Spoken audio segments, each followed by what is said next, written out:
Hi, y'all. My name is Austin Strickland, and I'm reading a chapter a day out of the Y'all Bible version. And today we're reading Genesis chapter 39. Joseph was brought down to Egypt. Potiphar, an officer of Pharaoh's, the captain of the guard, an Egyptian, brought him from the hand of the Ishmaelites that had brought him down there. Yahweh was with Joseph, and he was a prosperous man. He was in the house of his master, the Egyptian. His master saw that Yahweh was with him, and that Yahweh made all that he did prosper in his hand. Joseph found favor in his sight. He ministered to him, and Potiphar made him overseer over his house, and all that he put into his hand. From the time that he made him overseer in his house and over all that he had, Yahweh blessed the Egyptian's house for Joseph's sake. Yahweh's blessing was on all that he had in the house and in the field.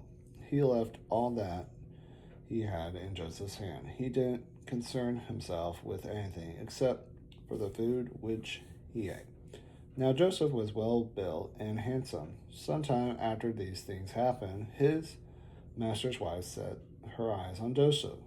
She said, "Lie with me." But he refused and said to his master's wife, "Look, my master doesn't concern himself with what is in his house, and he has put all that he has into my hand.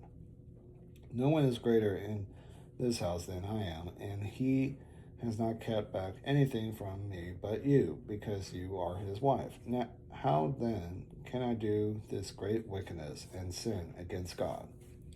As she spoke to Joseph day by day, he didn't listen to her, to lie beside her, or be with her. One time he went into the house to do his work, and there was none of the men of the house inside. She caught him by his garment, saying, "Lie with me."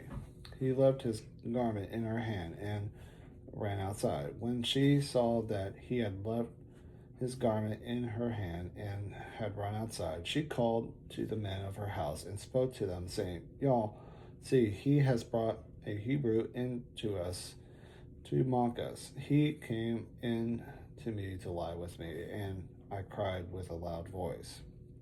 When he heard that I lifted up my voice and cried, he left his garment by me and ran outside." She laid up his garment by her until his master come home. She spoke to him according to these words, saying, "The Hebrew servant whom you have brought to us came into me to mock me, and as I lifted up my voice and cried, he left his garment by me and ran outside." When his master heard the words of his wife, which she spoke to him, saying, "This is what your servant did to me," his wrath was kindled. Joseph's master took him and put him into the prison, the place where the king's prisoners were bound, and he was there in custody. But Yahweh was with Joseph, and showed kindness to him, and gave him favor in the sight of the keeper of the prison. The keeper of the prison committed to Joseph's hand all the prisoners who were in the prison. Whatever they did there, he was responsible for it. The keeper of the prison didn't look after anything that was under his hand, because Yahweh was with him. Whatever he did, Yahweh made it prosper. See y'all tomorrow for chapter 40.